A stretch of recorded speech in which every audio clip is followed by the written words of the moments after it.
Alright, welcome back. So, let's go ahead and do a couple of events first. Let's visit the Kalia volcano.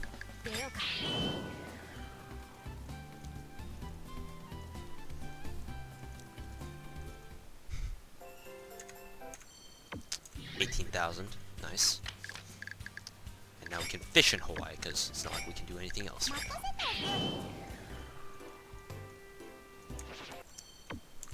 16.5 thousand? Alright, I'll take it. Those will help us get back in form after we blew like 3,000 or 300,000 gold trying to recruit more troops for our units here. An investment that's well worth it, I would say, but you know, it takes money, man. Ain't no cheap bitch gonna be about to buy us up some armies, right? Let's go ahead and I guess do this, right? See what kind of event that we get, or an item that we get. Venus Cape. Another topaz. As you can see, we're gonna get a lot of items that have that kind of that repeat a lot. We're starting to run out of people to give items to. I wonder if you guys can hear all that wind rattling my window right now. Sunny but windy. Huh, interesting. Anyways, so let's go ahead and do a couple more missions here. You know, Takata mission. Shooting star. So that's like, didn't we already get that? Or did I do that during the video where the power went out? Where's Takata? Right, she is. Okay, yeah. That means I did her event before, but I just didn't do it again after the power went out. So shooting star is the attack where it's kind of like slash zapper or cleave, where the throwing unit can basically attack 2 squares at once. That's basically it. So far I've been using cleave a lot, not slash zap or shooting star though. So and now we can declare war on Australia. Problem is that if we Chihaya says that the problem with declaring war on Australia is that nobody knows who to give the declaration of war to, and they explain, you know, how in this game Australia is designated as a quarantine zone for the most brutal criminals of the EU. Entry is easy, but exit is difficult. So it's a penal colony. What do you know?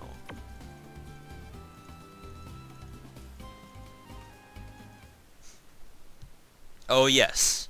Yes, the Australian continent is very much so worth it. I'm kind of disappointed they don't take the Aboriginals into account, but oh well. I like their flag.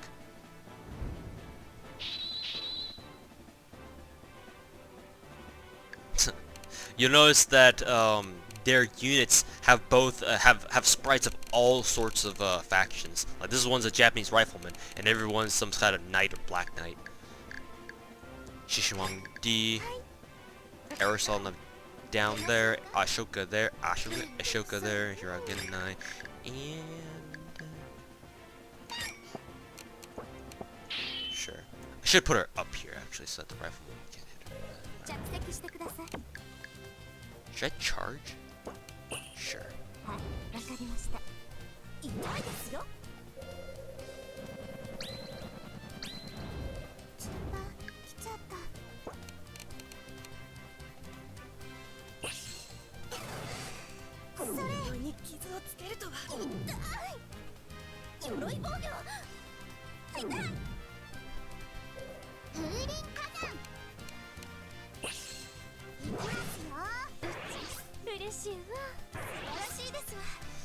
Let the buffing and debuffing begin.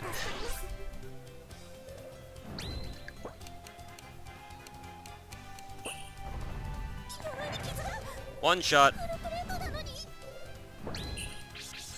Oh, this is gonna hurt. Not really. Madame Roland.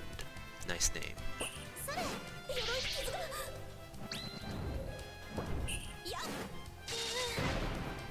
critical for 200 only. Let's see, we can use Grand Cross on these three or these three? These three.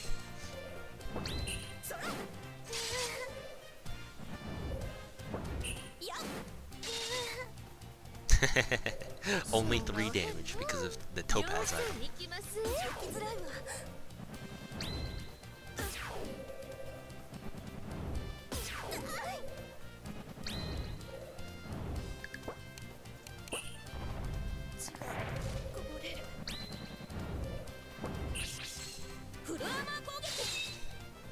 $31 damage only.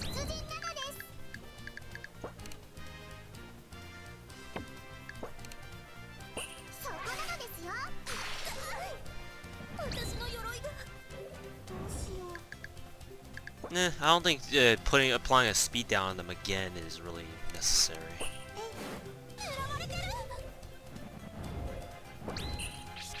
Oh god, she's actually targeting Seimi.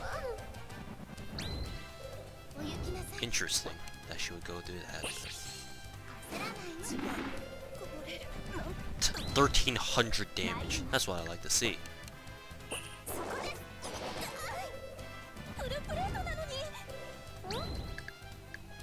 Can't reach, fortunately.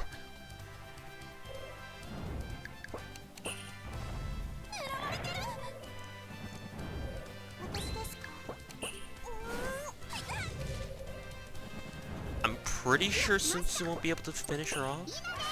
Let's see. Oh no, she can. Huh. Sunsu's deceptively strong. Then again, that unit didn't really have great defense either, so. I do believe we had an item that we still needed to use. Guess we could give to Aristotle the Victor bonuses plus 50%. We don't really use her often in battle, so I don't know how well that thing's gonna be used. But hey, whatever. Okay, so before we go march on to Australia, let's go ahead and do a couple more events here. So let's do Himiko's Foresight event. Another battle event, apparently. Let's go see what that's about. I had another vision. Tonight's dinner is going to be takoyaki!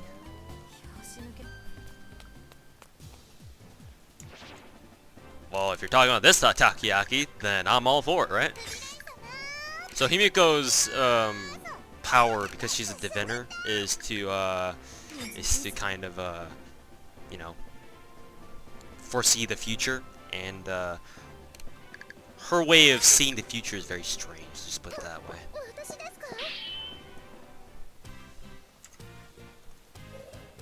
Thankfully these guys aren't very strong, so we can just wreck them.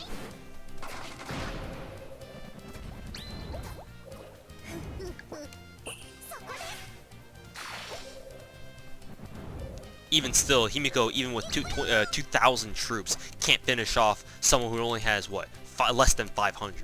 God damn it, man. Benkei barely one-shot that one, though.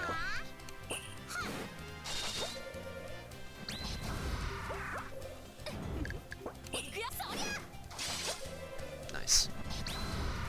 Basically, all our attacks were one-shots. And we won the battle flawlessly. Cool. So, dinner tonight is takoyaki. Personally, I don't really like takoyaki too much.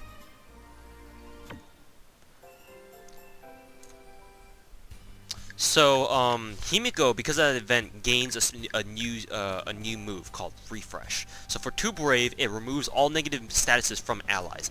It doesn't seem like much right now, but you can obviously use this, and it heals an entire row of allied troops, and whatever debuffs that the enemy gives you, they just completely go away, all of them, all at once, and she can remove them from up to 3 allied units at the same time with 1 move. This, you don't really use this too often, or oftentimes I don't find myself using it too much, but there is one battle in the very, very end game that this comes in extremely handy. We will be using this move a lot. This move is critical in that last battle, or it's not the final battle of the game, but it's one of the last battles you ever have, and one of the toughest, and because it's just of just how bullshit the environmental conditions are, and this move will come in very handy, but we'll keep that for later. Anyways, that's Himiko's event. And just get some more money, I suppose. Greed is eternal.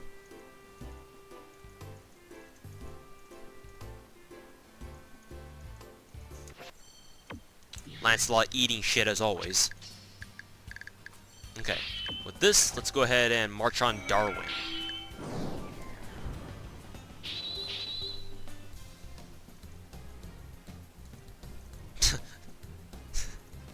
Nobody answers.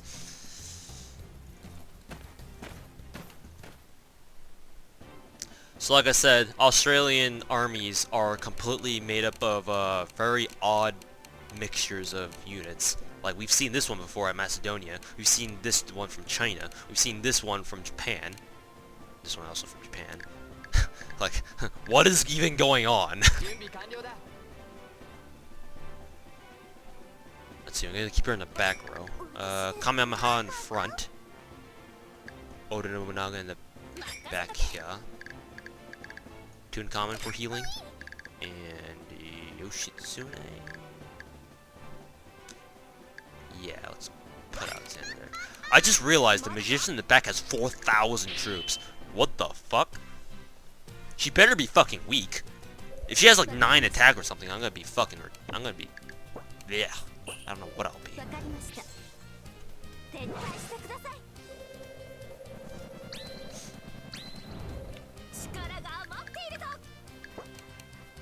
She has 7 attack? Are you fucking kidding me? Oh, you... Okay, we're just gonna ignore all her attacks. We'll focus on killing everyone else first. So let's see.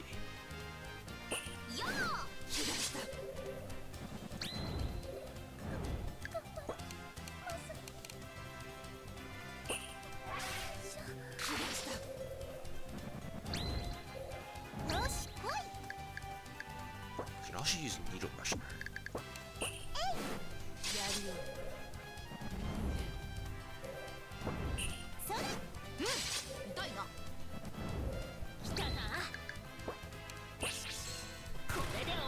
Oh, for a crit! Damn it.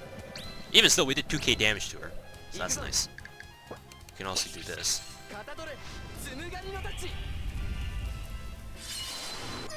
Kaboom. 1,500. Now that's more like it.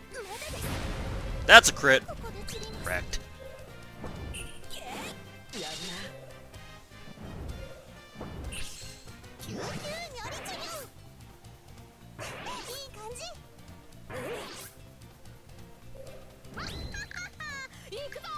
Cleave doesn't reach that far, so let's go ahead and finish this one off. Needle Rush on this girl, see how much damage she does. Oof, 2k. That's what I like to see. Like I said, Kamehameha does deceptively high damage for a Lancer who only has 5 attack. I don't know why it is, but she's really strong.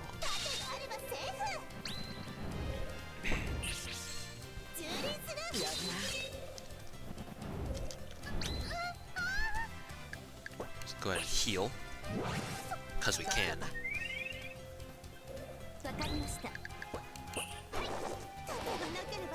Alright.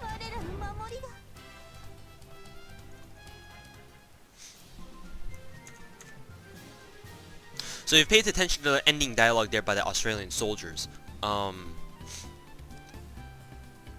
Chihaya and friends are figuring out that there's something wrong with Australia, that something's happening to the people who are living there, like the criminals or whatever, the soldiers are fighting. And yeah, the narration says it here. Like, they don't know what's happening or what's going on, but this happens. I wonder what that means. 2 small puncture wounds on the neck. That sounds really familiar, doesn't it? Another pre-turn event. So now with this event we start Lubu's character progression as well. different characters begin at different times for the character progressions. Some events won't even show up at all until you gain a certain hero or something like that. So there's a lot of hidden prerequisites in order to start a certain hero's character events.